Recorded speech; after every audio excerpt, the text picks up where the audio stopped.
നമസ്കാരം. നോക്കാം പ്രധാന വാർത്തകൾ. ബിജെപിക്ക് പുതിയ സംസ്ഥാന ഭാരവാഹികൾ. 4 ജനറൽ സെക്രട്ടറിമാർ. MT രമേശ്, ശോഭാ സുരേന്ദ്രൻ, അനൂപ് ആന്റണി, S സുരേഷ് എന്നിവർ ജനറൽ സെക്രട്ടറിമാർ. 10 വൈസ് പ്രസിഡന്റുമാർ. ഷോൺ ജോർജും R ശ്രീലേഖ IPSും ബിജെപിയുടെ നേതൃനിരയിലേക്ക്.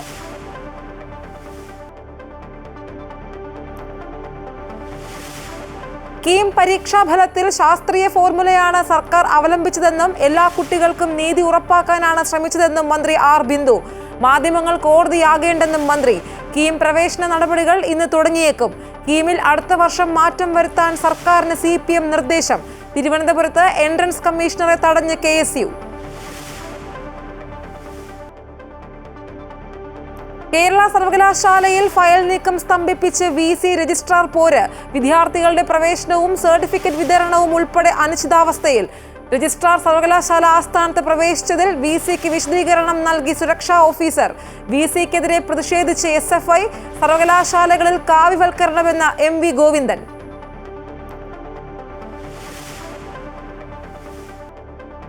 ശശി തരൂരിനെതിരെ കോൺഗ്രസിൽ വിമർശനം ശക്തമാകുമ്പോൾ അച്ചടക്ക നടപടി വേണ്ടെന്ന നിലപാടിൽ ഹൈക്കമാൻഡ്. അടിയന്തരാവസ്ഥ സംബന്ധിച്ച ലേഖനത്തെ അവഗണിക്കും. നെഹ്റു കുടുംബത്തിനെതിരായ തരൂരിന്റെ ലേഖനം പരമാവധി പ്രചരിപ്പിക്കാൻ BJP. മോദി സ്ഥിതി തുടർന്ന തരൂർ.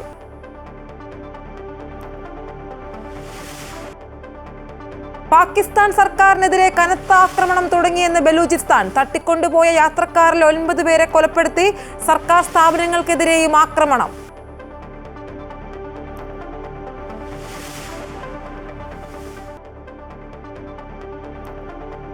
ഇന്ത്യക്കെതിരായ 3ാം ക്രിക്കറ്റ് ടെസ്റ്റിൽ ഇംഗ്ലണ്ട് ഭേദപ്പെട്ട സ്കോറിലേക്ക്. 7 വിക്കറ്റിന് 337 റൺസ് എന്ന നിലയിൽ. ജോ റൂട്ടിന് സെഞ്ചുറി, ബുംറയ്ക്ക് 4 വിക്കറ്റ്.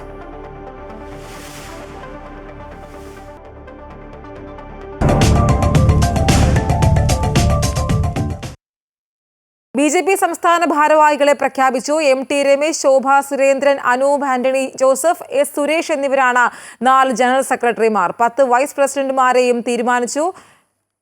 രാജീവ് ചന്ദ്രശേഖർ അധ്യക്ഷനായ ശേഷമുള്ള BJP സംസ്ഥാന ഭാരവാഹികളെ ഇപ്പോൾ തെരഞ്ഞെടുത്തിരിക്കുകയാണ്. വിശദാംശങ്ങളുമായി ചേരുന്നത് unfilled ഡിസൂസയാണ്. Unfilled, Rajeev Chandrasekhar BJP സംസ്ഥാന അധ്യക്ഷനായി ചുമതല ഏറ്റെടുത്ത ശേഷമുള്ള ഒരു ആദ്യ മാറ്റമാണ്. അതായത് അടിമുടി ഒരു ഉടച്ചു വാർക്കലാണ് ഉണ്ടായിരിക്കുന്നത്. അതായത് ലക്ഷ്യം 2026 അല്ലേ? BJP സംസ്ഥാന ഭാരവാഹികളെ പ്രഖ്യാപിച്ചിരിക്കുകയാണ്.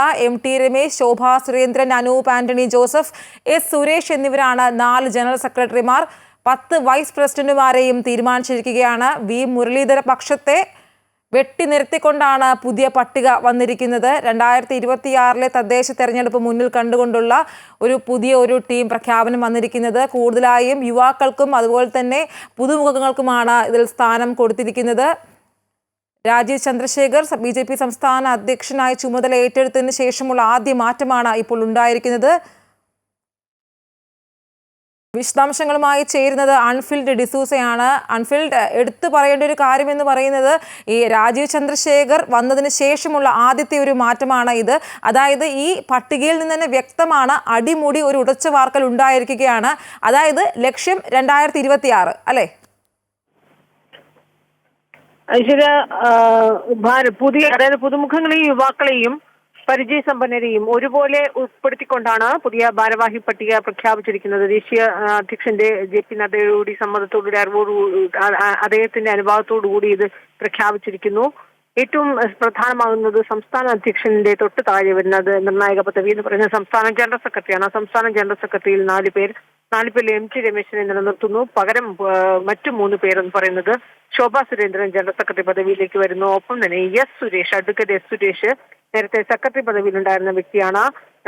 S സുരേഷ് സംസ്ഥാന ജനറൽ സെക്രട്ടറി പദവിയിൽ വരുന്നു. അതോടൊപ്പം തന്നെയും അനൂപ് ആന്റണി സംസ്ഥാന ജനറൽ സെക്രട്ടറിയുടെ ഏറ്റവും പ്രധാനപ്പെട്ട പദവിയിൽ ഒരു പുതുമുഖമായി അനൂപ് ആന്റണി കൂടി വരുന്നു. അതായത് പുതുമുഖങ്ങളെ യുവാക്കൾക്ക് തുല്യ അവസരം നൽകുന്നു. അതിനോടൊപ്പം തന്നെ കാലത്തിനനുസരിച്ചൊരു മാറ്റം അനിവാര്യമാണ്. അതുകൊണ്ട് തന്നെ യുവാക്കളെ ഉൾപ്പെടുത്തുന്നു. പുതിയൊരു സാങ്കേതിക വിദ്യകളുടെ അല്ലെങ്കിൽ പുതിയ സാമൂഹ്യ മാധ്യമങ്ങളുടെ ഒക്കെ ഒരു കാലഘട്ടത്തിൽ ഒഴിവാക്കാനാകാതെ മുന്നോട്ട് പോകേണ്ട ഒരു കാലഘട്ടത്തിൽ ഈ പുതിയ സാങ്കേതിക വിദ്യകളൊക്കെ കൈകാര്യം ചെയ്യുന്ന ആ മേഖലയിൽ വൈദഗ്ധ്യം ലഭിച്ചവരെ കൂടി ഉൾപ്പെടുത്തിയായിരിക്കും പുതിയൊരു നേതൃനിര ഉണ്ടാവുക എന്ന് ആദ്യമേ തന്നെ രാജീവ് ചന്ദ്രശേഖർ പറഞ്ഞിരുന്നു. അതനുസരിച്ച് തന്നെയാണ് അദ്ദേഹത്തിന്റെ ടീമിന് അദ്ദേഹം സജ്ജമാക്കിയിരിക്കുന്നത്.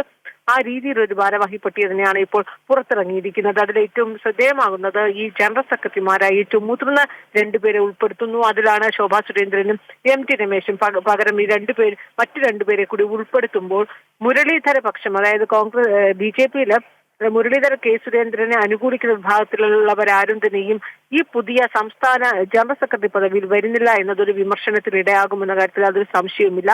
ഒപ്പം തന്നെയും സംസ്ഥാന വൈസ് പ്രസിഡന്റുമാരായി 10 പേരെയാണ് നിയോഗിച്ചിരിക്കുന്നത്. ഈ 10 പേരിൽ എടുത്തു പറയേണ്ടത് ശ്രീലേഖ, റിട്ടയർഡ് DGP, ഏറ്റവും സംസ്ഥാനത്ത് മലയാളികൾക്ക് സുപരിചിതയായ കേരളത്തിലെ ആദ്യത്തെ വനിതാ IPS ഉദ്യോഗസ്ഥ എന്ന രീതിയിലൊക്കെ തന്നെയും പ്രസിദ്ധയായ വിരമിച്ച DGP ശ്രീലേഖയെ കൂടി വൈസ് പ്രസിഡന്റ് എന്ന പദവിയിലാണ് ഉൾപ്പെടുത്തിയിരിക്കുന്നതാണ് ഏറ്റവും എടുത്തു പറയേണ്ടത്. അതോടൊപ്പം തന്നെ യുവാക്കൾക്ക് പ്രാതിനിധ്യം നൽകുന്നു എന്ന രീതിയിൽ അഡ്വക്കേറ്റ് ഷോൺ ജോർജിനെ കൂടി ഷോൺ ജോർജിനെ സംസ്ഥാന വൈസ് പ്രസിഡന്റ് പദവിയിൽ ഷോൺ ജോർജ് വരുന്നു എന്നതും എടുത്തു പറയേണ്ടതാണ്. എല്ലാ മേഖലയിലും ഉൾപ്പെടെയുള്ളവരെ ഉൾക്കൊള്ളിച്ചുകൊണ്ടാണ് 10 വൈസ് പ്രസിഡന്റുമാരെ പ്രഖ്യാപിച്ചിരിക്കുന്നത്. ഈ വൈസ് പ്രസിഡന്റുമാരിൽ ഒപ്പം തന്നെ advocate P Sudheer vice president പദവിയിൽ വന്നിരിക്കുന്നു. KS രാധാകൃഷ്ണൻ വൈസ് പ്രസിഡന്റ് പദവി വന്നിരിക്കുന്നു. അങ്ങനെ ഏറ്റവും പ്രമുഖരായ പരിചയസമ്പന്നരും ഒപ്പം പുതുമുഖങ്ങളും യുവാക്കളെ ഉൾപ്പെടുത്തി 10 വൈസ് പ്രസിഡന്റുമാരെ പ്രഖ്യാപിച്ചു. അതോടൊപ്പം 10 ജില്ലാ സെക്രട്ടറിമാർ, 10 സെക്രട്ടറിമാരെയും സംസ്ഥാന സെക്രട്ടറിമാരെന്ന പദവിയിലും 10 പേരെ നിയോഗിച്ചിരിക്കുകയാണ്. ഇതിൽ ഏറ്റവും എടുത്തു പറയേണ്ടത് ഈ പുതുമുഖങ്ങളെ ഉൾപ്പെടുത്തിയപ്പോൾ യുവാക്കൾക്ക് കൂടുതൽ പരിഗണന നൽകിയപ്പോൾ ഈ ഷോൺ ജോർജിനെ വൈസ് പ്രസിഡന്റ് എന്ന പദവിയിലേക്ക് വരുന്നു. അനൂപ് ആന്റണി സംസ്ഥാന ജനറൽ സെക്രട്ടറി എന്ന ഏറ്റവും നിർണായകമായ പദവിയിൽ വരുന്നു. അതായത് ഇവരെ പരിചയസമ്പന്നർക്കൊപ്പം തന്നെ ഒരു എല്ലാ മേഖലകളിലും പ്രാഗൽഭ്യം തെളിയിച്ചവരെ കൂടി ഉൾപ്പെടുത്തിക്കൊണ്ട് ഒരു വലിയ രീതിയിൽ സൂചിപ്പിച്ചതുപോലെ പരിചയസമ്പന്നരുണ്ട്, അതുപോലെ തന്നെ പുതുമുഖങ്ങളും ഈ ഒരു ലിസ്റ്റിൽ ഇടം പിടിച്ചിട്ടുണ്ട്. അതായത് നമ്മൾ ഈ ജനറൽ സെക്രട്ടറിമാരുടെ പട്ടിക നോക്കുകയാണെങ്കിൽ 4 പേരിലുള്ളത് ഈ അനൂപ് ആന്റണിയൊക്കെ വളരെ പുതുമുഖമാണ്. അതിൽ MT രമേശ് മാത്രമാണ് ഇതിൽ നിലനിർത്തിയിട്ടുള്ള ഒരാളെന്ന് പറയുന്നത്. അതായത് V മുരളീധർ പക്ഷത്തെ വെട്ടിനിരത്തി എന്ന് പറയുമ്പോൾ അവിടെ ഒരു വിഭാഗീയതയ്ക്ക് കൂടി തുടക്കമാവുകയല്ലേ? ഇനി നമ്മൾ കൊച്ചിയിലും കണ്ടതാണ്, നേതൃയോഗത്തിൽ കൊച്ചിയിലും കണ്ടതാണ് വിഭാഗീയതയൊക്കെ. അപ്പോൾ ഈ ഒരു പട്ടിക കൂടി പുറത്തു വരുമ്പോൾ BJPക്ക് അകത്ത് തന്നെ വലിയൊരു രീതിയിലുള്ള ഒരു പ്രശ്നങ്ങൾ ഇനി ഉടലെടുക്കില്ലേ? അത് ഉറപ്പേ, അതിനകത്ത് യാതൊരു സംശയമില്ല. കാരണം നിലമ്പൂർ ഉപതെരഞ്ഞെടുപ്പിന് ശേഷം തെരഞ്ഞെടുപ്പ് ഫലം വിലയിരുത്താൻ ചേർന്ന കോർ കമ്മിറ്റി യോഗത്തിൽ പോലും അതിനിശ്ചിതമായ വിമർശനമാണ് സംസ്ഥാന അധ്യക്ഷൻ രാജീവ് ചന്ദ്രശേഖർക്കെതിരെ വലിയ രീതിയിൽ നേതാക്കളുടെ ഭാഗത്തുനിന്നുണ്ടായത്. അതിൽ V മുരളീധരൻ, K സുരേന്ദ്രൻ അടക്കമുള്ള നേതാക്കളാണ് വിമർശനം ഉന്നയിച്ചത്. അതായത് വികസനം മാത്രം പറഞ്ഞുകൊണ്ടിരുന്ന ഇവിടെ വോട്ടായി മാറുകയില്ല, ജനങ്ങൾക്കിടയിലേക്ക് ഇറങ്ങിച്ചെല്ലാൻ പറ്റുകയില്ല, രാഷ്ട്രീയം പറയണം. മാത്രമല്ല രാജീവ് ചന്ദ്രശേഖർ മുന്നോട്ട് വെക്കുന്ന ആശയങ്ങളും അദ്ദേഹത്തിന്റെ നിലപാടുകളെ വിമർശിച്ചാൽ അങ്ങനെയല്ല, ഇത് കേരളമാണ്, കേരളത്തിന്റെ രീതിയിലെ രാഷ്ട്രീയത്തിൽ ഇളം പിടിക്കാനായി, അവിടെ കളം പിടിക്കാനായി രാജീവ് ചന്ദ്രശേഖർ മുന്നോട്ട് വെക്കുന്ന നയങ്ങൾക്ക് പ്രസക്തിയില്ല എന്ന രീതിയിലുള്ള വലിയ രീതിയിലുള്ള വിമർശനങ്ങൾ കോർ കമ്മിറ്റി യോഗത്തിൽ ഉയർന്നിരുന്നു. ആ സമയത്തൊക്കെ തന്നെ സംസ്ഥാന ഭാരവാഹി പട്ടികകളൊക്കെ സജ്ജമാക്കിക്കൊണ്ടിരിക്കുന്ന സമയമായിരുന്നു. ഈ വിമർശനങ്ങൾ നേരിട്ട് തന്നെ ഈ കോർ കമ്മിറ്റി യോഗത്തിൽ ഒരു വിഭാഗം ഉയർത്തുമ്പോൾ തന്നെ എല്ലാവരും ശ്രദ്ധിച്ചിരുന്നത് ആ മുരളീധര പക്ഷത്തു നിന്ന് ആരൊക്കെ സംസ്ഥാന ഭാരവാഹി പട്ടികയിൽ സുപ്രധാന പദവിയിൽ വരുമെന്ന് തന്നെയാണ്. അതിന്റെ ഒരു നേർചിത്രം എന്ന രീതിയിൽ തന്നെ നമുക്ക് ഈ ഭാരവാഹി പട്ടികയെ വിലയിരുത്തേണ്ടി വരുന്നു. അവിടെ നിർണായകമായ സംസ്ഥാന ജനറൽ സെക്രട്ടറി എന്ന പദവിയിൽ 4 പേരെ ഉൾക്കൊള്ളിച്ചുള്ള ആ സംസ്ഥാന ജനറൽ സെക്രട്ടറി പദവി പട്ടിക പുറത്തു വന്നപ്പോൾ അവിടെ മുരളീധര പക്ഷത്തു നിന്ന് അല്ലെങ്കിൽ K സുരേന്ദ്രനെ മുരളീധരനെ അനുകൂലിക്കുന്ന ഒരാൾ പോലും ആ പ്രധാനപ്പെട്ട പദവിയിൽ എത്തിയിട്ടില്ല എന്നത് ഏറ്റവും എടുത്തു പറയുന്നത്. ഒരു പക്ഷേ പൂർണ്ണമായി കൃഷ്ണദാസ് പക്ഷം അല്ലെങ്കിൽ PK കൃഷ്ണദാസിനെ അനുകൂലിക്കുന്നവർ അല്ലെങ്കിൽ ഈ രാജീവ് ചന്ദ്രശേഖരനോടൊപ്പം തന്നെ അദ്ദേഹം ചുമതലയേറ്റ നാൾ മുതൽ അദ്ദേഹത്തോടൊപ്പം ചേർന്ന് പ്രവർത്തിക്കുന്ന 2 വ്യക്തികളാണ് S സുരേഷും അതോടൊപ്പം തന്നെ അനൂപ് ആന്റണിയും. നമുക്കറിയാം രാജീവ് ചന്ദ്രശേഖർ BJP ലോക്സഭാ സ്ഥാനാർത്ഥിയായി ഇവിടെ മത്സരിക്കുമ്പോൾ തിരുവനന്തപുരത്ത് ലോക്സഭയിൽ അദ്ദേഹത്തിന്റെ തെരഞ്ഞെടുപ്പ് പ്രചാരണങ്ങളുടെ ചുമതലക്കാരനായിരുന്നു അഡ്വക്കേറ്റ് S സുരേഷ്. ആ സമയം മുതൽ തന്നെ S സുരേഷിനെ രാജീവ് ചന്ദ്രശേഖറുമായിട്ട് ഒരു ബന്ധം അത് അങ്ങനെ തന്നെയാണ്. ആ ഒരു അദ്ദേഹത്തിനോടൊപ്പം നിൽക്കുന്നവർ, അത് ഈ അനൂപ് ആന്റണിയുടെ കാര്യത്തിലായാലും S സുരേഷിന് ഈ രാജീവ് ചന്ദ്രശേഖർക്ക് ഒപ്പം നിൽക്കുന്ന എല്ലാവരെയും ഉൾപ്പെടുത്തി അവർക്കൊക്കെ കൃത്യമായ പരിഗണന നൽകിയുള്ള ഒരു ഭാരവാഹി പട്ടിക വന്നു എന്നത് സ്വാഭാവികമായും അങ്ങനെ ഒരു വിമർശനം ഈ മുരളീധര പക്ഷത്തിന്റെ ഭാഗത്തുനിന്ന് അല്ലെങ്കിൽ K സുരേന്ദ്രന്റെ ഭാഗത്തുനിന്ന് ഉണ്ടാകുമെന്ന കാര്യത്തിൽ യാതൊരു സംശയമില്ല. ആ വിമർശനങ്ങൾക്ക് കൂടി ഇപ്പോൾ മറുപടി പറയേണ്ടി വരും എന്ന കാര്യം. ഇന്ന് മാത്രമല്ല, ഈ ഭാരവാഹി പട്ടിക പുറത്തിറങ്ങിയതിന് തൊട്ട് പിന്നാലെ തന്നെ K സുരേന്ദ്രൻ ഫേസ്ബുക്ക് പോസ്റ്റിലൂടെ എല്ലാവർക്കും ആശംസ. എല്ലാവരും സംസ്ഥാന രാഷ്ട്രീയത്തിൽ മുന്നേറാൻ കഴിയട്ടെ. പുതിയ ഭാരവാഹികളെ മേഖലാ അധ്യക്ഷന്മാരെയും സംസ്ഥാന വൈസ് പ്രസിഡന്റുമാർക്കൊക്കെ എല്ലാവിധമായ ഭാവുകങ്ങളും ആശംസിച്ചുകൊണ്ടുള്ള കെ സുരേന്ദ്രന്റെ ആദ്യ FB പോസ്റ്റ് പുറത്തു വന്നിട്ടുണ്ട്. അതിന് പിന്നാലെ ഇനി അദ്ദേഹത്തിന്റെ അടുത്തുള്ള നിലപാട് ഇനിയുള്ള വരും മണിക്കൂർ അദ്ദേഹത്തിന്റെ ഈ മുരളീധര പക്ഷത്തിന്റെ അല്ലെങ്കിൽ കെ സുരേന്ദ്രന്റെയൊക്കെ അനുകൂലിക്കുന്നവരുടെയൊക്കെ ഭാഗത്തു നിന്നുള്ള പ്രതികരണം ഏത് രീതിയിലാകുമെന്നതും കാത്തിരുന്നു കാണേണ്ടതാണ്. എന്നാൽ ഒരു കാര്യത്തിൽ യാതൊരു നിസ്സംശയമായി തന്നെ പറയാം, അടിമുതൽ എല്ലാ മേഖലകളിലും പ്രാഗൽഭ്യം തെളിയിച്ചവരെ കൂടി ഉൾപ്പെടുത്തിക്കൊണ്ടുള്ള ഒരു ഭാരവാഹി പട്ടിക തന്നെയാണ് പുറത്തിറങ്ങിയിരിക്കുന്നത്. എല്ലാവർക്കും തുല്യമായ പ്രാധാന്യം നൽകിയിട്ടുണ്ട്. അതിലെടുത്തു പറയേണ്ടതാണ് ജനറൽ സെക്രട്ടറിയായി അനൂപ് ആന്റണി വരുന്നു. സംസ്ഥാന വൈസ് പ്രസിഡന്റുമാരുടെ പദവിയിൽ ശ്രീലേഖ IPS ഉൾപ്പെടുത്തി. ഒപ്പം ഷോൺ ജോർജിനെ ഉൾപ്പെടുത്തിയിരിക്കുന്നു. ഈ ശ്രീലേഖ IPS പദവി കൊടുക്കുമ്പോൾ നമുക്കറിയാം, മുമ്പ് പലപ്പോഴും BJP മുൻ വിരമിച്ച DGP TP സെൻകുമാർ ആയാലും ജേക്കബ് തോമസ് ആയാലും ഒക്കെ BJP ചേർന്ന് പ്രവർത്തിച്ചിട്ട് ജേക്കബ് തോമസ് ഒക്കെ സ്ഥാനാർത്ഥിയെ മത്സരിച്ചിട്ടു. പക്ഷെ അവരാരും തന്നെ ആ സമയത്തൊന്നും ഈ സംസ്ഥാന ഭാരവാഹി പദവിയിൽ എത്തിയിരുന്നില്ല. അങ്ങനെ നോക്കുമ്പോൾ ആ ശ്രീലേഖ സംസ്ഥാന വൈസ് പ്രസിഡന്റ് എന്ന ഏറ്റവും പ്രധാനപ്പെട്ട ഒരു പദവിയിൽ ആ ശ്രീലേഖയെ കൂടി ഉൾപ്പെടുത്തുന്നു എന്ന് പറയുമ്പോൾ എല്ലാ മേഖലകളിലും പ്രാഗൽഭ്യം തെളിയിച്ചവരെ കൂടി തുല്യ പരിഗണന നൽകിയാണ് BJP സംസ്ഥാന ഭാരവാഹികളെ പ്രഖ്യാപിച്ചിരിക്കുന്നു എന്നതും ഈ അവസരത്തിൽ നമ്മളത് എടുത്തു പറയേണ്ടതാണ്. അങ്ങനെ തന്നെ ഈ ഭാരവാഹി പട്ടികയെ വിലയിരുത്തുകയും ചെയ്യേണ്ടതാണ്. ഐശ്വര്യ. അൺഫിൽഡ്, മറ്റൊരു കാര്യം, കേന്ദ്ര ആഭ്യന്തരമന്ത്രി അമിത്ഷാ ഇന്ന് കേരളത്തിലേക്ക് എത്തുകയാണ്. നമുക്കറിയാം BJP സംസ്ഥാന കമ്മിറ്റി ഓഫീസിന്റെ ഉദ്ഘാടനത്തിനായാണ് അദ്ദേഹം എത്തുന്നത്. കൂടാതെ ഈ ഒരു പുതിയ ഭാരവാഹി പട്ടികയായി, അതായത് ഇനി ലക്ഷ്യം എന്ന് പറയുന്നത് തദ്ദേശ തെരഞ്ഞെടുപ്പാണ്, സീറ്റുകളൊക്കെ പിടിക്കുക എന്നതാണ്. അതായത് ഈ ഒരു മാറ്റം BJPക്ക് മുതൽക്കൂട്ടാകും എന്ന് തന്നെയല്ലേ വിലയിരുത്തേണ്ടത്? തീർച്ചയായും ഐശ്വര്യ, ഇന്ന് രാത്രി 10 മണിയോടുകൂടി ആഭ്യന്തരമന്ത്രി അമിത്ഷാ തലസ്ഥാനത്ത് എത്തുകയാണ്. BJP മറാഠി ഭവനിൽ പുതിയ മന്ദിരം, ആ മന്ദിരത്തിലെ ഔദ്യോഗികമായ ഉദ്ഘാടനത്തിനായാണ് അമിത്ഷാ എത്തുന്നത്. ആ ഉദ്ഘാടനത്തിൽ അദ്ദേഹം എത്തുന്ന ആ ദിനം തന്നെ സംസ്ഥാന ഭാരവാഹികളെ ഔദ്യോഗികമായി സംസ്ഥാന നേതൃത്വം പ്രഖ്യാപിക്കുകയും ചെയ്യുന്നു എന്നതും നോടി ചേർത്ത് വായിക്കേണ്ടതാണ്. അതുകൊണ്ട് തന്നെ അമിത്ഷാ സംസ്ഥാനത്ത് വരുന്നു. BJP മറാഠി ഭവന്റെ ഔദ്യോഗിക ഉദ്ഘാടനം നടത്തുന്നു. അതിനുശേഷം പുത്തരിക്കണ്ടത്ത് അദ്ദേഹത്തിന്റെ പൊതുസമ്മേളനമുണ്ട്. ആ പൊതുസമ്മേളനത്തെ അദ്ദേഹം അഭിസംബോധന ചെയ്യും. അദ്ദേഹത്തിന്റെ ഈ വരവെന്ന് പറയുന്ന, അല്ലെങ്കിൽ പുത്തരിക്കണ്ടത്ത് നടത്തുന്ന ആ പൊതുസമ്മേളനം എന്ന് പറയുന്നത് പോലും തദ്ദേശ തെരഞ്ഞെടുപ്പുകളുടെ BJP സംസ്ഥാനത്തെ തദ്ദേശ തെരഞ്ഞെടുപ്പിന്റെ ഒരു കിക്ക് ഓഫ് ആയി അതിനെ, ആ പൊതുസമ്മേളനത്തെ അങ്ങനെ തന്നെ മാറുന്നു എന്ന് തന്നെയാണ് BJP സംസ്ഥാന നേതൃത്വം പറയുന്നത്. അതുകൊണ്ട് തന്നെയാണ് ആ ദിവസം തന്നെ സംസ്ഥാന ഭാരവാഹികളെ പ്രഖ്യാപിക്കുന്നത്. ഈ പുതിയ ടീം തീർച്ചയായും അമിത്ഷായുടെ വരവോടുകൂടി ആ പുത്തരിക്കണ്ടം മൈതാനത്ത് നടത്തുന്ന അദ്ദേഹത്തിന് പൊതുജനങ്ങളെ, കേരള സമൂഹത്തെ അദ്ദേഹം സംബോധന ചെയ്യുന്നതോടുകൂടി BJP സംസ്ഥാന ഘടകത്തിന് ലഭിക്കുന്ന ആ ഊർജവും കരുത്തും എന്ന് പറയുന്നത് ഇനി അങ്ങോട്ട് വളരെ നിർണായകമായ ദിനങ്ങൾ മാത്രമാണുള്ളത്. തദ്ദേശ തെരഞ്ഞെടുപ്പ് ഡിസംബറിൽ നടക്കുന്ന തദ്ദേശ തെരഞ്ഞെടുപ്പിന് നാളുകൾ മാത്രം അവശേഷിക്കെ ടീം സജ്ജമായിരിക്കുന്നു. രാജീവ് ചന്ദ്രശേഖരുടെ നേതൃത്വത്തിൽ BJP സംസ്ഥാന ഘടകം വളരെ സുസജ്ജമായി തന്നെ ഇനിയുള്ള നാളുകൾ എണ്ണയിട്ട യന്ത്രം പോലെ BJP ഇവിടെ പ്രവർത്തിക്കും. അതിന്റെ തയ്യാറെടുപ്പുകൾ അവർ തുടങ്ങിക്കഴിഞ്ഞിരിക്കുന്നു. നാളെ അമിത്ഷാ വരുന്നതോടുകൂടി അതിന്റെ എല്ലാ സജ്ജീകരണങ്ങളോടുകൂടി അതിന്റെ എല്ലാ തുടക്കവും കുറിക്കുമെന്ന കാര്യത്തിൽ യാതൊരു സംശയമില്ല. അതുകൊണ്ട് തന്നെ ഇപ്പോൾ ഞാൻ നിൽക്കുന്നത് BJPയുടെ സംസ്ഥാന പുതിയ ഓഫീസിലാണ്, മാരാഠി ഭവനിലാണ് ഞാൻ നിൽക്കുന്നത്. ഇവിടെ പുതിയ ഭാരവാഹികൾ ഉൾപ്പെടെയുള്ള എല്ലാ നേതാക്കളും ഒക്കെ ഇവിടെ എത്തിയിട്ടുണ്ട്. അവരുടെ പ്രതികരണങ്ങൾ നമ്മൾ ഇവിടെ നിൽക്കുകയാണ്. ഇവിടെ നിൽക്കുമ്പോൾ തന്നെ കാണാൻ കഴിയുന്ന ഒരു കാഴ്ച, വലിയ രീതിയിൽ എല്ലാ പ്രവർത്തകരൊക്കെ തന്നെ പുതിയ ഭാരവാഹികൾ അഭിനന്ദിക്കാനും ഒക്കെ ഇവിടെ എത്തിയിട്ടുണ്ട്. അപ്പൊ അവർക്ക് നിന്നൊക്കെ നമുക്കൊരു ആവേശമൊക്കെ ഇവിടെ നേരിട്ട് നമുക്ക് കാണാൻ കഴിയുന്നുണ്ട്. സ്വാഭാവികമായി ഇനി വരുന്ന ആളുകളിൽ പുതിയ നേതൃനിരയിൽ നിന്നുണ്ടാകുന്ന ഒരു ആവേശവും ആ ഒരു ഊർജവും തന്നെയാകും ഇനിയുള്ള ദിവസങ്ങളിൽ പ്രവർത്തകർക്ക് ജില്ലകൾ കേന്ദ്രീകരിച്ച്, അല്ലെങ്കിൽ ജില്ലകൾക്കപ്പുറത്തേക്ക് മേഖലകൾ കേന്ദ്രീകരിച്ച് BJP ഇനി ഏത് രീതിയിലാകും സംസ്ഥാന രാഷ്ട്രീയത്തിൽ കളം പിടിക്കുക എന്നത് ഇനി കാത്തിരുന്ന് കാണേണ്ടതാണ്. അതുകൊണ്ട് തന്നെ ഇപ്പൊ വലിയ ആവേശം തന്നെയാണ്. നാളെ അമിത്ഷായുടെ വരവോടുകൂടി ആ ഒരു ആവേശം 10 മടങ്ങ് വർദ്ധിക്കുമെന്ന കാര്യത്തിലും യാതൊരു സംശയമില്ല. അതിവിടെ നമുക്ക് ഈ മാരാഠി ഭവനിൽ നിൽക്കുമ്പോൾ തന്നെ വലിയ രീതിയിലുള്ള ആവേശം ഇപ്പോഴും പുതിയ അണികൾ ഓരോരുത്തരായി ഇവിടെ വന്നുകൊണ്ടേയിരിക്കുകയാണ്.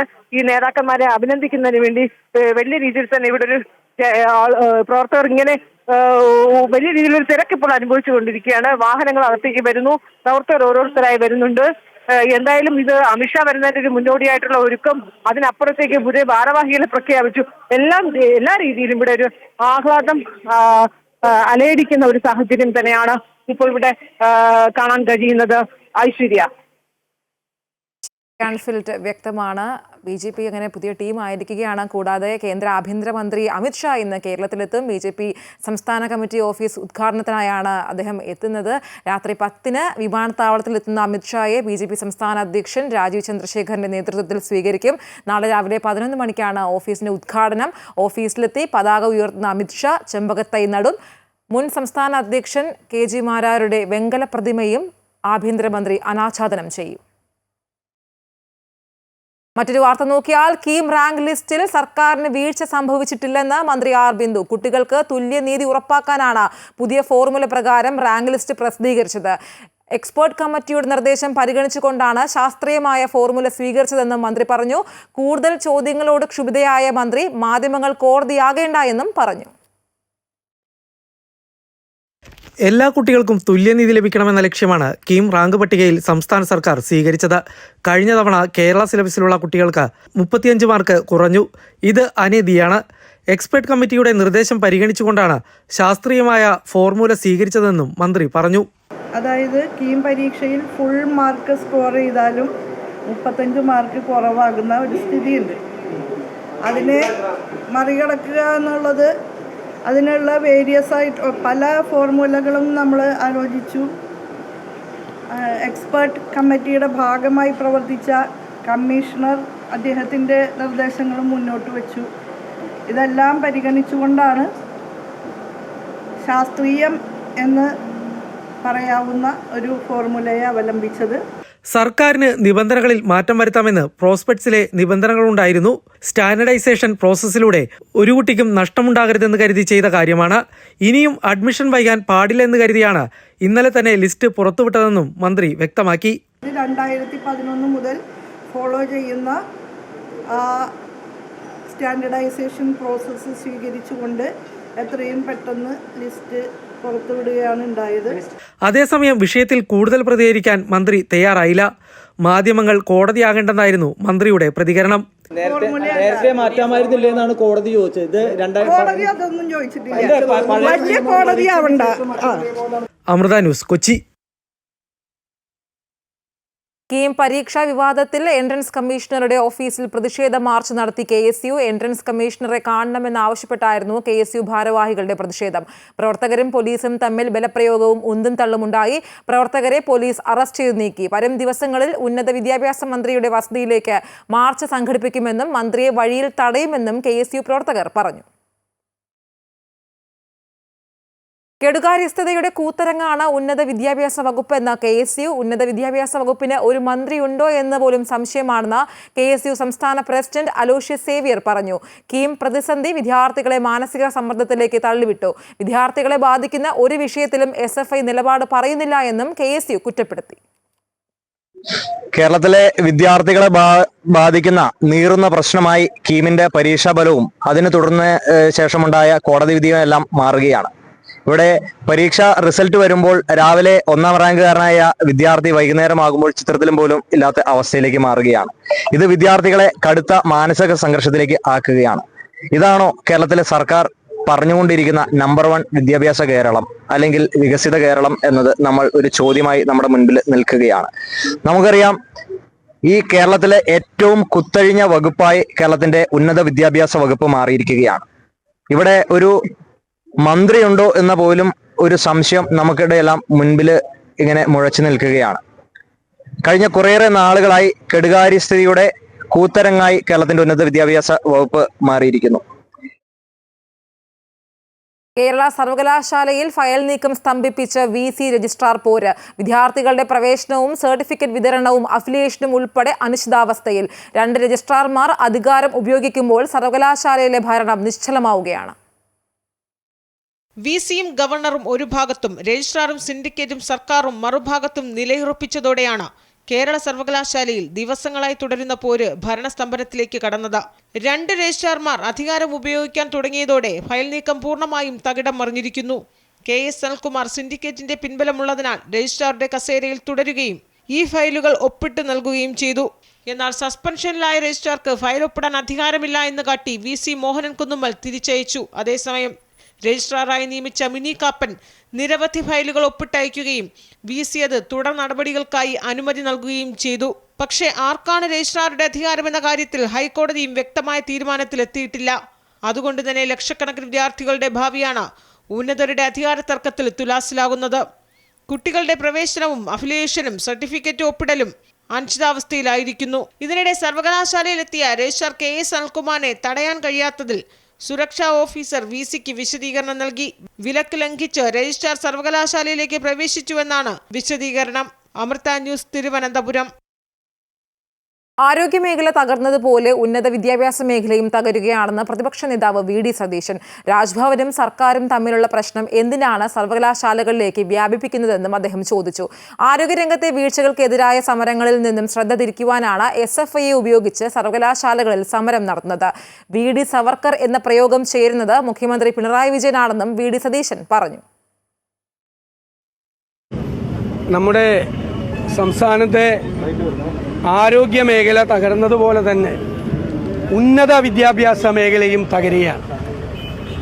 നിസാരമായ പ്രശ്നത്തിൻ്റെ പുറത്ത് ഞാൻ വീണ്ടും അടിവരയിട്ട് പറയുന്നു, 10 മിനിറ്റ് കൊണ്ട് പരിഹരിക്കാവുന്ന നിസാരമായ ഒരു പ്രശ്നത്തിൻ്റെ പുറത്ത് തുടങ്ങിയ സംഘർഷം ഇന്ന് കേരളത്തിലെ സർവകലാശാലകളെയും വിദ്യാർത്ഥികളെയും തടവിലാക്കിയിരിക്കുകയാണ്. രാജ്ഭവനും സർക്കാരും തമ്മിലുള്ള തർക്കം എന്തിനാണ് സർവകലാശാലകളിലേക്ക് വ്യാപിപ്പിക്കുന്നത്? അപ്പോൾ സർവകലാശാലയിൽ ഒരു ഫയൽ പോലും നീങ്ങുന്നില്ല. സർവകലാശാലയിലെ ഫയൽ രജിസ്ട്രാർക്ക് അയക്കണോ? ഏത് രജിസ്ട്രാർക്ക് അയക്കണം? പുതിയ വൈസ് ചാൻസലർ വെച്ച രജിസ്ട്രാർക്ക് അയക്കണോ, അല്ലെ സസ്പെൻഡ് ചെയ്ത രജിസ്ട്രാർക്ക് അയക്കണോ എന്ന് കേരള യൂണിവേഴ്സിറ്റിയിൽ ആർക്കും അറിയില്ല. അപ്രോപ്രിയേറ്റ് അതോറിറ്റി തീരുമാനമെടുക്കും എന്ന് ഹൈക്കോടതി പറഞ്ഞിട്ട് ചാൻസലർ കൂടിയായ ഗവൺമെൻറ് ഒരു തീരുമാനവും ഇപ്പോൾ എടുക്കുന്നില്ല. സർവകലാശാലകളിൽ സംഘപരിവാറിന്റെ അജണ്ടകൾ നടപ്പാക്കാനുള്ള ശ്രമങ്ങളാണ് ഇപ്പോൾ നടക്കുന്നത് എന്ന് CPM സംസ്ഥാന സെക്രട്ടറി MV ഗോവിന്ദൻ. വൈസ് ചാൻസലർമാരെ കൂടി ഈ നീക്കത്തിനായി കേന്ദ്ര സർക്കാർ ഉപയോഗിക്കുകയാണെന്നും MV ഗോവിന്ദൻ പറഞ്ഞു. VCമാർ സർവകലാശാലകളുടെ സ്വയംഭരണാവകാശം ഇല്ലാതാക്കി സർവാധികാരികളെ പോലെ പെരുമാറുന്നുവെന്നും MV ഗോവിന്ദൻ കുറ്റപ്പെടുത്തി. സർവകലാശാല മതനിരപേക്ഷതയുടെ പാരമ്പര്യമാണ് ഉയർത്തിപ്പിടിച്ച് മുന്നേറുന്നത്. എന്നാൽ അതിൽ നിന്നും വ്യത്യസ്തമായി സംഘപരിവാറിൻ്റെ അജണ്ടകൾ നടപ്പിലാക്കാനുള്ള ശ്രമങ്ങളാണ് ഇപ്പോൾ വൈസ് ചാൻസലർമാരെ കൂടി ഉപയോഗപ്പെടുത്തി കേന്ദ്ര സർക്കാർ നീങ്ങുന്നത്. ഇവർ നിശ്ചയിക്കുന്ന വൈസ് ചാൻസലർമാർ തന്നെ സംഘപരിവാർ സമ്മേളനങ്ങളിൽ പങ്കെടുക്കുന്ന പ്രമുഖ വ്യക്തികളായിട്ട് മാറുന്നു എന്നുള്ളത് കേരളത്തിൻ്റെ ചരിത്രത്തിലെ സാധാരണ നിലയിൽ ആരും കാണാത്ത പുതിയ പ്രവണതയാണ്. കേരള സർവകലാശാലകളിലൊക്കെ ഉയർന്നു വന്ന പ്രശ്നങ്ങൾ കാവ്യവൽക്കരണ പ്രക്രിയക്കും അതിൻ്റെ ഭാഗമായിട്ട് വൈസ് ചാൻസലർമാർ ഭരണഘടനാപരമല്ലാത്ത നിലപാടുകൾ സ്വീകരിച്ച് നേരത്തെ പറഞ്ഞ സർവകലാശാലകളുടെ സ്വയംഭരണാവകാശം തന്നെ ഇല്ലായ്മ ചെയ്ത് സർവാധിപത്യത്തിൻ്റെ രീതി കൈകാര്യം ചെയ്യുന്നു എന്നുള്ളതാണ് നമുക്കിപ്പോൾ കാണാൻ സാധിക്കുന്ന വസ്തുത. വിദ്യാർത്ഥി സമരങ്ങൾക്കും അക്രമങ്ങൾക്കുമെതിരെ ബസേലിയോസ് മാർത്തോമ മാത്യൂസ് തൃതീയൻ കത്തോലിക്ക ബാവ. വിദ്യാഭ്യാസ മേഖല അക്രമത്തിന്റെ മേഖലയായി മാറുകയാണോ എന്ന് സംശയമുണ്ടെന്ന് കത്തോലിക്ക ബാവ പറഞ്ഞു. ഒരു ഭ്രാന്താലയത്തിലാണോ നമ്മൾ ജീവിക്കുന്നതെന്ന് തോന്നിപ്പോകുന്നുവെന്നും അദ്ദേഹം കോട്ടയത്ത് പറഞ്ഞു. ശശി തരൂരിനെതിരെ കോൺഗ്രസിൽ വിമർശനം ശക്തമാകുമ്പോൾ അച്ചടക്ക നടപടി വേണ്ട എന്ന നിലപാടിൽ ഹൈക്കമാൻഡ്. അടിയന്തരാവസ്ഥ സംബന്ധിച്ച ലേഖനത്തെ അവഗണിക്കും. എന്നാൽ മോദി സ്ഥിതി തുടരുകയാണ്. തരൂർ നെഹ്റു കുടുംബത്തിനെതിരായ തരൂരിന്റെ ലേഖനം പരമാവധി പ്രചരിപ്പിക്കാനുള്ള ശ്രമത്തിലാണ് BJP. തരൂരിനെതിരെ നടപടി വേണമെന്ന ആവശ്യം ദേശീയ തലത്തിലും കേരളത്തിലും ശക്തമാണ്. തരൂരിനോട് വിശദീകരണം തേടണമെന്നും പാർലമെന്ററി പാർട്ടി യോഗത്തിൽ ചോദ്യം ചെയ്യണമെന്നും ആവശ്യമുയർന്നിരുന്നു. കേന്ദ്ര നേതൃത്വം തീരുമാനിക്കട്ടെ എന്നതായിരുന്നു സംസ്ഥാന നേതാക്കളുടെ നിലപാട്. ശശി തരൂരിനെതിരെ വിമർശനവുമായി K മുരളീധരൻ ഇന്നും രംഗത്തെത്തി. തരൂർ പാർട്ടിക്ക് വിധേയനായി പ്രവർത്തിക്കണമെന്നും കോൺഗ്രസ് പ്രവർത്തകരുടെ വികാരം മനസ്സിലാക്കണമെന്നും അദ്ദേഹം ഓർമ്മിപ്പിച്ചു. അദ്ദേഹം ഒന്നുകിൽ കോൺഗ്രസിന് വിധേയനാവുക, അദ്ദേഹം വർക്കിംഗ് കമ്മിറ്റി അംഗമാണ്, പാർട്ടിയുടെ നന്മയ്ക്ക് വേണ്ടി പ്രവർത്തിക്കുക. അതല്ല ഇതിനോടൊന്നും സഹകരിക്കാൻ വയ്യെങ്കിൽ ജനങ്ങൾ ഏൽപ്പിച്ച ആ സ്ഥാനം രാജിവെച്ചുകൊണ്ട് ഇഷ്ടമുള്ള തീരുമാനം അദ്ദേഹത്തിനെടുക്കാം. പക്ഷേ പാർട്ടിക്കകത്ത് നിന്നുകൊണ്ട് ഇങ്ങനെയുള്ള പ്രവൃത്തികൾ ചെയ്യുമ്പോൾ ഞങ്ങൾക്കും ബുദ്ധിമുട്ടാണ്. മത്സ്യത്തൊഴിലാളികളുടെ വോട്ട് നേടിയാണ് തരൂർ വിജയിച്ചത്. ഇതുവരെയുള്ള നിലപാടുകൾ തിരുത്തണമെന്നും മുരളീധരൻ പറഞ്ഞു. നേതാക്കൾ വിമർശനങ്ങൾ തുടരുമ്പോഴും തരൂരിന്റെ മോദി സ്തുതികളെയും അടിയന്തരാവസ്ഥ സംബന്ധിച്ച ലേഖനത്തെയും കോൺഗ്രസ് നേതൃത്വം അവഗണിക്കുകയാണ്. തരൂരിനെതിരെ അച്ചടക്ക നടപടി വേണ്ടെന്ന നിലപാടിലാണ് ഹൈക്കമാൻഡ്. നേതാക്കൾ പരസ്യ പ്രതികരണം നടത്തരുതെന്നും നിർദ്ദേശമുണ്ട്. അതിനിടെ തരൂരിന്റെ മോദി പ്രശംസ തുടരുകയാണ്. ശക്തമായ ദേശീയതയാണ് BJP ഭരണത്തിൽ പ്രതിഫലിക്കുന്നതെന്നും കേന്ദ്രീകൃത ഭരണത്തിൽ BJP വിശ്വസിക്കുന്നുവെന്നും അദ്ദേഹം പറഞ്ഞു. മോദി വ്യക്തിപ്രഭാവമുള്ള നേതാവാണെന്നും ഇടതുപക്ഷ നയങ്ങളിൽ നിന്നും രാജ്യം ശക്തമായ ദേശീയതയിലേക്ക് മാറിയെന്നും തരൂർ പറയുന്നു. ലണ്ടനിലെ ഗ്ലോബൽ സർവകലാശാലയിൽ സംഘടിപ്പിച്ച പരിപാടിയിലാണ് തരൂർ ഈ പരാമർശം നടത്തിയത്. എന്നാൽ തരൂരിന്റെ മോദി സ്തുതികളെയും അടിയന്തരാവസ്ഥ ലേഖനത്തെയും വലിയ രീതിയിൽ പ്രചരിപ്പിക്കാനുള്ള നീക്കത്തിലാണ് BJP. News desk Amrita news. A group പുനഃസംഘടിപ്പിക്കുമോ എന്ന ചോദ്യത്തോട് ഒഴിഞ്ഞുമാറി KPCC പ്രസിഡന്റ് സണ്ണി ജോസഫ്. ചാണ്ടി ഉമ്മന്റെ പ്രതികരണം കേട്ടിട്ടില്ല. കോൺഗ്രസ് ഒരു ജനാധിപത്യ പാർട്ടിയാണ്. അതിനെ ശക്തിപ്പെടുത്താൻ എല്ലാവരും സന്നദ്ധരാണ്. എല്ലാവരും ഒറ്റക്കെട്ടായി മുന്നോട്ട് പോകുമെന്നും അദ്ദേഹം പറഞ്ഞു. കോൺഗ്രസ് ഒരു ജനാധിപത്യ പാർട്ടിയാണ്, മതേതര പാർട്ടിയാണ്, ബഹുജന പാർട്ടിയാണ് ഇന്ത്യൻ നാഷണൽ കോൺഗ്രസ്. അതിനെ ശക്തിപ്പെടുത്താൻ എല്ലാവരും സന്നദ്ധരാണ്. കോൺഗ്രസ് ദേശീയ തലത്തിലും കേരളത്തിലും പ്രതിപക്ഷത്താണ്. അതിന്റെ ഉത്തരവാദിത്വം, സംഘടനാപരമായ ഉത്തരവാദിത്വം, രാഷ്ട്രീയ ദൗത്യം വളരെ വലുതാണ്. ആ ദൗത്യം ഏറ്റെടുത്ത് ഞങ്ങൾ ഒറ്റക്കെട്ടായിട്ട് മുന്നോട്ട് പോകും. പാകിസ്ഥാൻ സർക്കാരിനെതിരെ കനത്ത ആക്രമണവുമായി ബലൂചിസ്ഥാൻ സായുധ സംഘടനകൾ. തട്ടിക്കൊണ്ടുപോയ ബസ് യാത്രികരിൽ 9 പേരെ കൊലപ്പെടുത്തി. ഇന്നലെ വൈകുന്നേരമാണ് യാത്രക്കാരെ തട്ടിക്കൊണ്ടുപോയത്. കൊച്ചിയിൽ നിന്ന് ലാഹോറിലേക്ക് പോയ യാത്രാ ബസ്സുകളെ തടഞ്ഞു നിർത്തി തിരിച്ചറിയൽ രേഖകൾ പരിശോധിച്ച ശേഷമാണ് തട്ടിക്കൊണ്ടുപോയത്. വെടിയേറ്റ നിലയിലാണ് യാത്രക്കാരുടെ മൃതദേഹങ്ങൾ കണ്ടെത്തിയത്. ഒട്ടേറെ സർക്കാർ സ്ഥാപനങ്ങൾക്ക് നേരെയും ബലൂചിസ്ഥാൻ സായുധ സംഘടനകൾ ആക്രമണം നടത്തി. നിരോധിത സംഘടനയായ ബലൂചിസ്ഥാൻ ലിബറേഷൻ ഫ്രണ്ട് ആക്രമണത്തിന്റെ ഉത്തരവാദിത്തം ഏറ്റെടുത്തു. ഓപ്പറേഷൻ ബാം എന്ന പേരിൽ നിരവധി ഇടങ്ങളിൽ ആക്രമണം നടത്തുമെന്ന് വിമത സംഘടനയായ ബലൂചിസ്ഥാൻ ലിബറേഷൻ ഫ്രണ്ട് നേരത്തെ വ്യക്തമാക്കിയിരുന്നു. എന്നാൽ ആക്രമണങ്ങളിൽ ശക്തമായി തിരിച്ചടിക്കുമെന്ന് പാക് സൈന്യം വ്യക്തമാക്കി. ചെങ്ങന്നൂർ ഭാസ്കര കാർണവർ വധക്കേസ് പ്രതി ഷെറിന് ജയിൽ മോചനം. സർക്കാരിന്റെ ശുപാർശ ഗവർണർ രാജേന്ദ്ര അർലേക്കർ അംഗീകരിച്ചതോടെയാണ് ഷെറിന് മോചനം സാധ്യമായത്. ഷെറിനടക്കം 12 പേരെ ശിക്ഷാ ഇളവ് നൽകി വിട്ടയക്കും. ഷെറിന് ശിക്ഷാ ഇളവ് നൽകണമെന്ന് സർക്കാർ നേരത്തെ ശുപാർശ നൽകിയിരുന്നു. എന്നാൽ ഇതിനെതിരെ കടുത്ത വിമർശനമാണ് ഉയർന്നത്. ഷെറിന് അടിക്കടി പരോൾ നൽകുന്നതും ജയിലിൽ സഹതടവുകാരുമായി പ്രശ്നങ്ങൾ ഉണ്ടാക്കിയതും വിമർശനത്തിനിടയാക്കി. എന്നാൽ ഷെറിനെ ജയിൽ മോചിതയാക്കണമെന്ന് സർക്കാർ വീണ്ടും ആവശ്യപ്പെടുകയായിരുന്നു. ഓരോ തടവുകാരുടെയും കുറ്റകൃത്യം, ശിക്ഷ, പരോൾ ലഭ്യമായത്, ജയിലിലെ പെരുമാറ്റം തുടങ്ങിയ വിശദാംശങ്ങൾ പ്രതിപാദിക്കുന്ന ഫോറം പൂരിപ്പിച്ചാണ് അപേക്ഷ സമർപ്പിച്ചത്. ജീവപര്യന്തം തടവ് ശിക്ഷ വിധിച്ച് 14 വർഷം തടവ് പൂർത്തിയാക്കിയ 11 പേരെയാണ് ഇപ്പോൾ മോചിപ്പിക്കുന്നത്.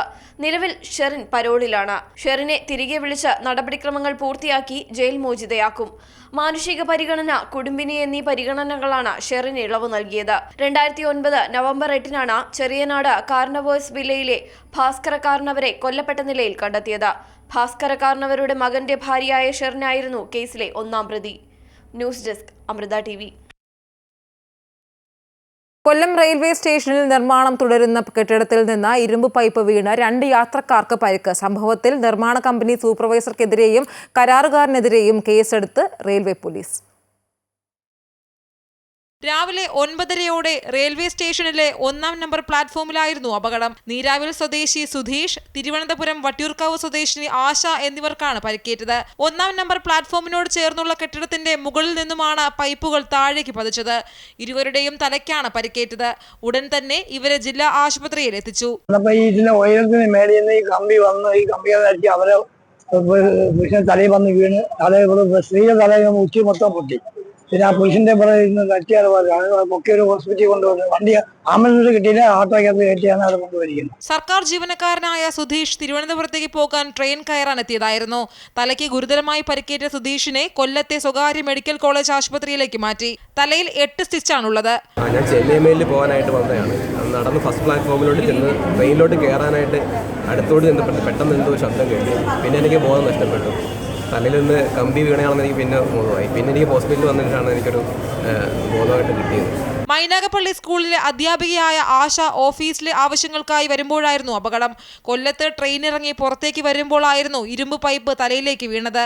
അതേസമയം വേണ്ടത്ര സുരക്ഷാ മാനദണ്ഡങ്ങൾ പാലിക്കാതെയാണ് നിർമ്മാണ പ്രവർത്തനങ്ങൾ നടക്കുന്നതെന്ന് ആക്ഷേപം ഉയർന്നിട്ടുണ്ട്. പൈപ്പുകൾ പ്ലാറ്റ്ഫോമിലേക്ക് വീഴാതിരിക്കുവാനായി വേണ്ട വിധത്തിൽ വല സ്ഥാപിക്കാത്തത് കൊണ്ടാണ് അപകടമുണ്ടായത്. താഴേക്ക് വീണ പൈപ്പുകൾ വലിയ പൈപ്പുകളിൽ തട്ടിയതിനു ശേഷം യാത്രക്കാരുടെ മുകളിലേക്ക് വീണതുകൊണ്ടാണ് വലിയ അപകടം ഒഴിവായത്. സംഭവത്തിൽ നിർമ്മാണ കമ്പനി സൂപ്പർവൈസർ, കരാറുകാരൻ എന്നിവർക്കെതിരെ റെയിൽവേ പോലീസ് കേസെടുത്തു. അമൃത ന്യൂസ്, കൊല്ലം. കണ്ണൂർ റെയിൽവേ ട്രാക്കിൽ കോൺക്രീറ്റ് സ്ലാബ് കണ്ടെത്തി. വളപട്ടണം റെയിൽവേ സ്റ്റേഷന് സമീപമാണ് സംഭവം. പുലർച്ചെ 2 മണിയോടെ കൊച്ചുവേളി ഭാവ്നഗർ എക്സ്പ്രസ് കടന്നു പോകുമ്പോഴാണ് സ്ലാബ് ശ്രദ്ധയിൽപ്പെട്ടത്. ലോക്കോ പൈലറ്റാണ് സ്ലാബ് കണ്ടെത്തിയത്. കൃത്യസമയത്ത് ട്രെയിൻ നിർത്താനായതിനാൽ അപകടം ഒഴിവായി. റെയിൽ ലൈനിന്റെ എർത്ത് കമ്പിക്ക് ഉപയോഗിക്കുന്ന സ്ലാബാണ് പാളത്തിൽ വച്ചത്. വളപട്ടണം റെയിൽവേ സ്റ്റേഷനിൽ നിന്ന് 100 മീറ്റർ അകലെയാണ് സംഭവത്തിൽ റെയിൽവേ പോലീസ് അന്വേഷണം തുടങ്ങി.